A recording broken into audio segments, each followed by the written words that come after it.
Welcome all, this is Reshma from Department of Computer Application, Don Bosco College, Kottayam. In the last class, we had discussed about range and a coefficient of range.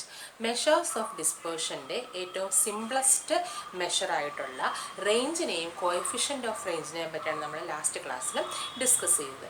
ഇന്ന് നമ്മൾ discuss ചെയ്യാൻ പോകുന്നത് the second type measure of dispersion, അതായത് quartiles and quartile deviations. ക്വാർട്ടൈൽസിനെ പറ്റി നമ്മൾ already പറഞ്ഞു കഴിഞ്ഞു.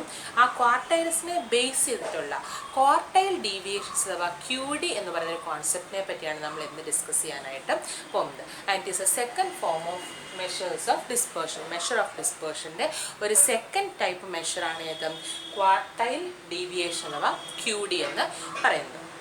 അപ്പോൾ പേര് പോണക്ക് തന്നെ ക്വാർട്ടൈൽസിനെ ബേസ് ചെയ്തായിരിക്കും ഇവിടെ മെഷർ ചെയ്യുന്നത്, ഡിസ്പേർഷനെ മെഷർ ചെയ്യുന്നത്. അപ്പോൾ ക്വാർട്ടൈൽസിൻ്റെ ബേസിസിലുള്ള മെഷർ ഓഫ് ഡിസ്പേർഷൻസ് ആണ് ക്വാർട്ടൈൽ ഡീവിയേഷൻസ് അഥവാ QD എന്ന് പറയുന്നത്. അപ്പോൾ നമ്മൾ മെഷർ ദ സെൻട്രൽ ടെൻഡൻസിയിൽ നമ്മൾ 3 ക്വാർട്ടൈൽസിനെ പറ്റി പഠിച്ചു അല്ലേ? Q1, Q2 and Q3. First quartile, second quartile, first quartile Q1, second quartile Q2 അഥവാ it is also called as median, and third quartile Q3. ഈ 3 ക്വാർട്ടൈൽസിനെ പറ്റിയാണ് നമ്മൾ പഠിച്ചത്. അപ്പോൾ ഈ 3 ക്വാർട്ടൈൽസിൻ്റെയും ബേസിസിൽ നമ്മൾ എപ്രകാരം ക്വാർട്ടൈൽ ഡീവിയേഷൻ കാൽക്കുലേറ്റ് ചെയ്യും എന്നുള്ളതാണ് ഇന്നത്തെ സെഷനകത്ത് നമ്മൾ ഡീൽ ചെയ്യാനായിട്ട് പോകുന്നത്. അപ്പോൾ ക്വാർട്ടൈൽ ഡീവിയേഷൻ കൊണ്ട് ഉദ്ദേശിക്കുന്നത് വേറൊന്നുമല്ല, നമ്മൾ പഠിച്ച Q2 എന്ന് പറയുന്ന മീഡിയൻ അഥവാ സെക്കൻഡ് ക്വാർട്ടൈൽ എന്ന് പറയുന്ന സെൻട്രൽ ടെൻഡൻസി അല്ലേ, സെക്കൻഡ് ക്വാർട്ടൈലായിട്ടുള്ള മീഡിയൻ എന്ന് പറയുന്ന സെൻട്രൽ ടെൻഡൻസി വാല്യൂവിൽ നിന്നും അല്ലെങ്കിൽ സെൻറ്ററിലുള്ള ആ വാല്യൂവിൽ നിന്നും നമ്മളുടെ ഡേറ്റയിലുള്ള മറ്റു വാല്യൂസ് എത്രമാത്രം ഡീവിയേറ്റ് ചെയ്താണ് എക്സിസ്റ്റ് ചെയ്യുന്നത്, ആ ഡീവിയേഷൻ്റെ ക്വാണ്ടിറ്റിയാണ് എന്തുകൊണ്ട് അർത്ഥമാക്കുന്നത്? ക്വാർട്ടൈൽ ഡീവിയേഷൻ കൊണ്ട് അർത്ഥമാക്കുന്നത്. ഒന്നുകൂടെ പറയാം, നമ്മൾ പഠിച്ച 3 ക്വാർട്ടൈൽസ് Q1, Q2, Q3 അല്ലേ? അപ്പോൾ ആ 3 ക്വാർട്ടൈൽസിനകത്തെ സെൻട്രൽ ക്വാർട്ടൈൽ ഏതാണ്? സെക്കൻഡ് ക്വാർട്ടൈലായ Q2 അഥവാ മീഡിയൻ. ഈ മീഡിയൻ ആയിട്ടുള്ള ആ സെൻട്രൽ വാല്യൂവിൽ നിന്നും നമ്മൾക്ക് തന്നിട്ടുള്ള ഡേറ്റയിലെ മറ്റു വാല്യൂസ്, ബാക്കി എല്ലാ വാല്യൂസും എത്രമാത്രം ഡീവിയേറ്റ് ചെയ്യപ്പെട്ടിട്ടാണ് അഥവാ ഡിസ്പേഴ്സ് ചെയ്തിട്ടാണ് എക്സിസ്റ്റ് ചെയ്യുന്നത്, ആ ഡിസ്പേർഷൻ്റെ എക്സിസ്റ്റൻസിനാണ് നമ്മൾ എന്തുകൊണ്ട് ഉദ്ദേശിക്കുന്നത്? ക്വാർട്ടൈൽ ഡീവിയേഷൻ കൊണ്ട് ഉദ്ദേശിക്കുന്നത്.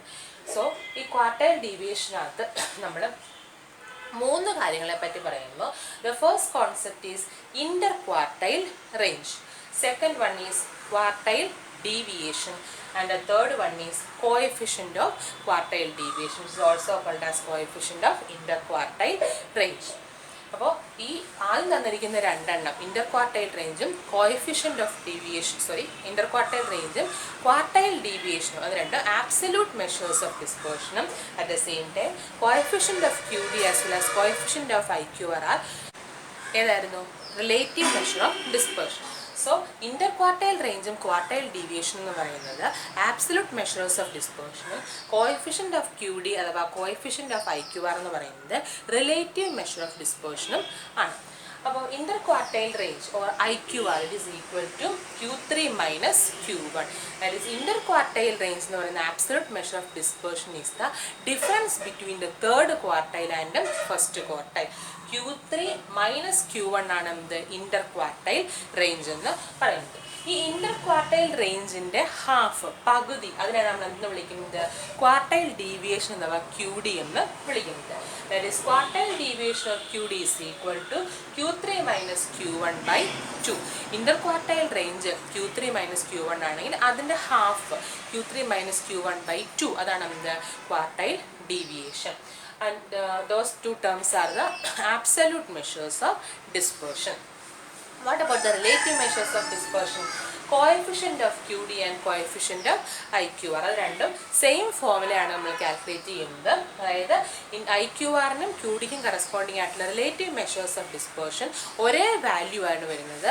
അത് രണ്ട് സെയിം ഫോമിൽ ഉപയോഗിച്ച് നമ്മൾ കാൽക്കുലേറ്റ് ചെയ്യുന്നത്. That is coefficient of QD or coefficient of IQR is equal to Q3 minus Q1 by Q3 plus Q1. അതായത് നമ്മുടെ തേർഡ് ക്വാർട്ടൈലും ഫസ്റ്റ് ക്വാർട്ടൈലും തമ്മിലുള്ള ഡിഫറൻസിനെ തേർഡ് ക്വാർട്ടൈലും ഫസ്റ്റ് ക്വാർട്ടൈലും തമ്മിലുള്ള സമ്മ കൊണ്ട് എന്ത് ചെയ്യുക, ഡിവൈഡ് ചെയ്യുക. സോ ക്വാർട്ടൈൽ ഡീവിയേഷൻ്റെ ടോപ്പിക്കിനകത്ത് മെഷേഴ്സ് ഓഫ് ഡിസ്പേർഷനകത്ത് സെക്കൻഡ് ഫോം ഓഫ് മെഷറായ ക്വാർട്ടൈൽ ഡീവിയേഷൻ എന്ന് പറയുന്ന കോൺസെപ്റ്റ് നമ്മൾ 3 ഫോർമുലാസാണ് പഠിച്ചത്. Inter quartile range or IQR is equal to Q3 minus Q1, quartile deviation or QD is equal to Q3 minus Q1 by 2, and the last relative measure of dispersion, that is coefficient of QD or coefficient of IQR is equal to Q3 minus Q1 by Q3 plus Q1. So ഇത്രയും ഫോർമുലാസാണ് നമുക്ക് ഈ സെക്ഷനകത്ത് നമുക്ക് പഠിക്കാനുള്ളത്. ഇനി ഞാൻ കുറച്ച് sample പ്രോബ്ലംസിലേക്ക് വരികയാണ്. ഈ ഫോർമുലാസിൻ്റെ ആപ്ലിക്കേഷനാണ് ചെയ്യുന്നത്. അപ്പോൾ ഒരു കാര്യം പറഞ്ഞോട്ടെ, നമ്മൾ ഓൾറെഡി ഈ ഫോർമുലാസ് പറഞ്ഞതിനകത്ത് നമുക്ക് ഫെമിലിയർ ആയിട്ടുള്ള ടേംസ് ആണല്ലോ അല്ലേ. ഇവിടെ യാപ്പാട് രണ്ട് ടേംസേ വരുന്നുള്ളൂ. ഏതൊക്കെയാണ്? തേർഡ് ക്വാർട്ടൈലായ Q3യും ഫസ്റ്റ് ക്വാർട്ടൈലായ Q1. അപ്പോൾ നമ്മൾ ക്വാർട്ടൈൽസ് എന്ന് പറയുന്ന സെൻട്രൽ ടെൻഡൻസി മെഷറിനകത്ത് ക്വാർട്ടൈൽസ് എന്ന് പറഞ്ഞ പോർഷൻ നമ്മൾ പഠിച്ചപ്പോൾ അവിടെ നമ്മൾ ഓൾറെഡി Q1, Q2, Q3 എന്നിവ കാൽക്കുലേറ്റ് ചെയ്യാനായിട്ട് പഠിച്ചിരുന്നു അല്ലേ. ഇൻഡിവിജ്വൽ സീരീസിനും ഡിസ്ക്രീറ്റ് സീരീസിനും കണ്ടിന്യൂസ് സീരീസിനും 3 ടൈപ്പ് സീരീസുകൾക്കും ഫസ്റ്റ് ക്വാർട്ടൈലായ Q1, സെക്കൻഡ് ക്വാർട്ടൈലായ Q2, തേർഡ് ക്വാർട്ടൈലായ Q3 ഇത് 3 നമ്മൾ കാൽക്കുലേറ്റ് ചെയ്യാനായിട്ട് പഠിച്ചിരുന്നു. സോ ആ ഒരു കോൺസെപ്റ്റ് അല്ലെങ്കിൽ ആ ഒരു എന്താ പറയുക, ആ ഒരു പോർഷൻ ഒന്ന് ബ്രഷപ്പ് ചെയ്തതിന് ശേഷം വേണം എന്ത് ചെയ്യാനായിട്ട് ഈ ഫോർമുലാസിലേക്ക് നമ്മൾ ആ പോർഷൻ എന്തെന്ന് റെഫർ ചെയ്യുക. കാരണം ഇവിടെ നമുക്ക് Q3യുടെയും Q1ൻ്റെയും എന്ത് വേണം ആപ്ലിക്കേഷൻ, അല്ലെങ്കിൽ ആ Q3യുടെയും Q1ൻ്റെയും വാല്യൂസ് നമുക്ക് എവിടെ ആവശ്യമുണ്ട്, ഈ ക്വാർട്ടൈൽ ഡീവിയേഷൻസ് കാൽക്കുലേറ്റ് ചെയ്യുന്നതിനകത്ത് ആവശ്യമുണ്ട്. സോ നമുക്ക് സാമ്പിൾ പ്രോബ്ലംസിലേക്ക് പോവാം. ഇവിടെ ഞാൻ 3 സീരീസിൻ്റെയും ഓരോ ക്വസ്റ്റ്യൻസ് വെച്ചാണ് ഇൻക്ലൂഡ് ചെയ്തിട്ടുള്ളത്.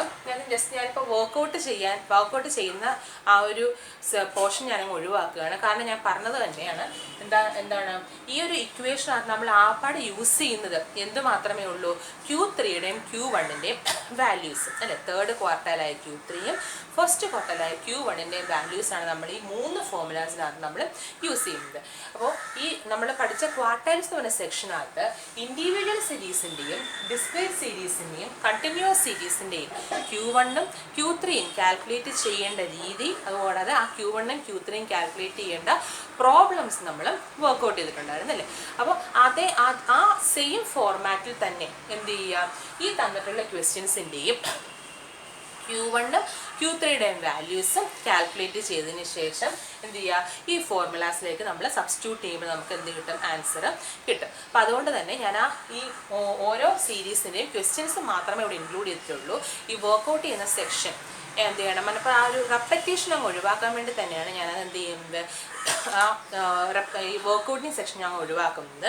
അപ്പോൾ നിങ്ങൾക്ക് അതൊരു എന്തും കൂടെ ആ ഒരു ബ്രഷപ്പും കൂടെ ആവും. അപ്പോൾ നിങ്ങൾ ആദ്യം എന്ത് ചെയ്യുക, നിങ്ങൾ ക്വാർട്ടൈൽസിൻ്റെ സെക്ഷൻ റെഫർ ചെയ്തതിന് ശേഷം അതൊന്ന് ഒന്നും കൂടെ നോക്കി പഠിച്ചതിന് ശേഷം ഞാൻ റിപ്പീറ്റ് ചെയ്തതുകൊണ്ട് നിങ്ങൾ എന്ത് ചെയ്യും, സെയിം ഒന്നും കൂടെ എന്ത് ചെയ്യത്തുള്ളൂ, റെപ്പറ്റീഷൻ ആകത്തുള്ളൂ. അപ്പോൾ നമ്മൾ ഓൾറെഡി പഠിച്ച സെക്ഷൻ ആയതുകൊണ്ടാണ് ഞാൻ അങ്ങ് അവോയ്ഡ് ചെയ്യുന്നത്. അപ്പോൾ അത്രയും ടൈം ലാഗ് നമുക്കങ്ങ് ഒഴിവാക്കാം. അപ്പോൾ ആ റെപ്പറ്റീഷൻ നിങ്ങൾക്ക് ഒരു വിരസത അങ്ങ് ഒഴിവാക്കാൻ വേണ്ടിയിട്ടാണ്. അപ്പോൾ നിങ്ങൾ എന്ത് ചെയ്യുക, ആ ക്വാർട്ടൈൽസിൻ്റെ സെക്ഷൻ, ആ ക്വാർട്ടൈൽസിൻ്റെ ലെക്ചേഴ്സ് ഒന്നും കൂടെ റെഫർ ചെയ്തതിന് ശേഷം ഈ ഒരു ക്വസ്റ്റ്യൻസ് എന്ത് ചെയ്യുക, വർക്കൗട്ട് ചെയ്യാനായിട്ട് ശ്രമിക്കുക. അപ്പോൾ ഹിൻ്റായിട്ട് ഞാൻ ഓരോ ക്വസ്റ്റ്യൻസിൻ്റെ ആൻസേഴ്സ് ഞാനിവിടെ സ്പെസിഫൈ ചെയ്തിട്ടുണ്ട്. ആൻസേഴ്സ് നിങ്ങൾ സ്വന്തമായിട്ട് വർക്കൗട്ട് ചെയ്തതിന് ശേഷം ഈ ആൻസേഴ്സ് ശരിയാണെന്നുള്ളത് എന്ത് ചെയ്യുക, ഒന്ന് വെരിഫൈ ചെയ്യുക. അപ്പോൾ നിങ്ങൾക്കൊരു പ്രാക്ടീസോ അതോ അല്ലെങ്കിൽ ഞാൻ ചെയ്ത് കഴിഞ്ഞാൽ എന്ത് ചെയ്യത്തേ ഉള്ളൂ, നിങ്ങൾ അത് ജസ്റ്റ് വർക്കൗട്ട് ചെയ്ത് പോകത്തേ ഉള്ളൂ. അപ്പോൾ നമ്മൾക്ക് ചെയ്യാനുള്ള ആ ഒരു ട്രാക്കിലേക്ക് വന്നോ എന്നറിയാനായിട്ട് എന്ത് സഹായിക്കും, ഈ ഒരു ഹിൻഡ് സഹായിക്കും. ഇത് നോക്കി നമുക്ക് ആൻസേഴ്സ് ശരിയാണെന്നുള്ള വെരിഫൈ നമുക്കൊരു കോൺഫിഡൻസ് കിട്ടും. അപ്പോൾ അതുകൊണ്ടാണ് ഞാൻ മനഃപൂർവ്വം എന്ത് ചെയ്തത്, ആ ഒരു ലെക്ചറിങ് സെക്ഷൻ ഒന്നും കൂടെ റെപ്പറ്റീഷൻ ആയിട്ടുള്ള ലെക്ചറിങ് സെക്ഷൻ ഞാനങ്ങ് ഒഴിവാക്കും. സോ ഞാൻ ജസ്റ്റ് ആ ക്വസ്റ്റ്യൻസും ആൻസേഴ്സും ഞാൻ ജസ്റ്റ് ഒന്ന് പറയാം.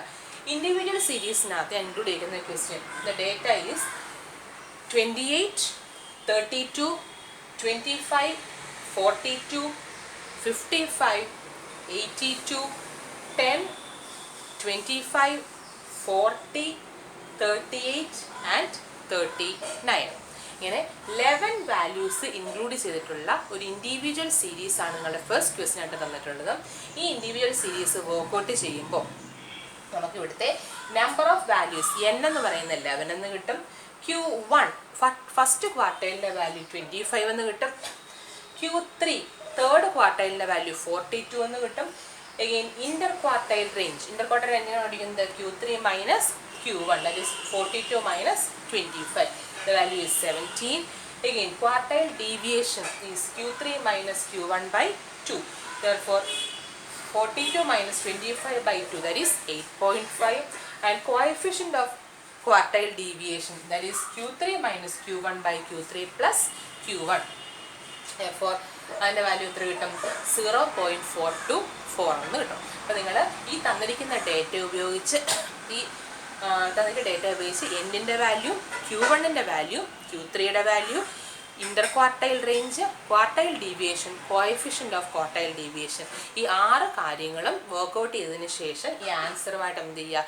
വെരിഫൈ ചെയ്ത് നോക്കുക. And the next series is discrete series. തന്നിരിക്കുന്ന ഒരു ഡിസ്ക്രീറ്റ് സീരീസ് ആണ്. സൈസും ഫ്രീക്വൻസിയും തന്നിട്ടുണ്ട്. സൈസ് എന്ന് പറയുന്നത് നമ്മുടെ എക്സ് എന്ന് പറയുന്ന വേരിയബിൾ, അത് നമുക്ക് ക്ലാസ് വൈസ് അല്ല സ്പെസിഫൈ ചെയ്തിട്ടാണ് ഇരിക്കുന്നത്. അപ്പോൾ this represents a discrete series. ഈ ഡിസ്ക്രീറ്റ് സീരീസിൻ്റെ വാല്യൂസ് നമുക്ക് കാൽക്കുലേറ്റ് ചെയ്യേണ്ടത്. ഇവിടെ നമുക്ക് എന്നിൻ്റെ value, that is total frequency. ഇതാണ് ഡിസ്ക്രീറ്റ് സീരീസിനകത്ത് ക്യാപിറ്റൽ എന്ന് പറഞ്ഞാൽ എന്താ? Total frequency. ഫ്രീക്വൻസിയുടെ കോളത്തിൻ്റെ സം നമുക്ക് കിട്ടുന്നത് 69 ആണ്. Again Q1 is equal to 10, Q3 is equal to 19, IQR interquartile range is equal to 19 minus 10, that is 9. Again quartile deviation, that is 19 minus 10 by 2, which is 4.5, and the last point is coefficient of quartile deviation, that is Q3 minus Q1 by Q3 plus Q1. The value is 0.310. And that's about a discrete series. And continuous series-ലേക്ക് വരുമ്പോൾ നമുക്ക് തന്നിട്ടുള്ള question again സൈസും frequency ഉപയോഗിച്ചിട്ടുള്ളത് തന്നെയാണ്. ഇവിടെ നമുക്ക് സീരീസിൻ്റെ size ഏത് ഫോർമുലയാണ്? Class ഫോമാറ്റിലാണ് തന്നിരിക്കുന്നത്. Therefore this series represents a continuous series. ഈ കണ്ടിന്യൂസ് സീരീസിൻ്റെയും Q1ൻ്റെയും Q2ൻ്റെയും വാല്യൂസ് നമുക്ക് കാൽക്കുലേറ്റ് ചെയ്യണം. അതിന് വേണ്ടിയിട്ട് ക്യാപിറ്റൽ N ഫ്രീക്വൻസിയുടെ കോളത്തിൻ്റെ സം എനിക്ക് കിട്ടുന്നത് 623 ആണ്. Again Q1 is equal to 37.7, Q3 is equal to 67.33, and interquartile range, that is Q3 minus Q1 is 29.63. Quartile deviation, that is Q3 minus Q1 the whole divided by 2. We got the answer as 14.815, and coefficient of quartile deviation, that is Q3 minus Q1 by Q3 plus Q1, that is 0.282.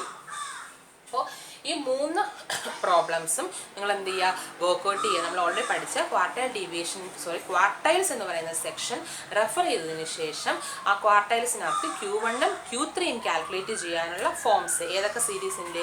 Individual സീരീസിൻ്റെയും discrete സീരീസിൻ്റെയും continuous സീരീസിൻ്റെയും Q1 Q3 എന്നീ values കണ്ടുപിടിക്കാനുള്ള calculate ചെയ്യാനുള്ള format പഠിച്ചതിന് ശേഷം അടുത്തൊരു problem നമ്മൾ എന്ത് ചെയ്യുക? അപ്പോൾ വർക്ക്ഔട്ട് ചെയ്യും ഓട്ടോമാറ്റിക്കായിട്ട്.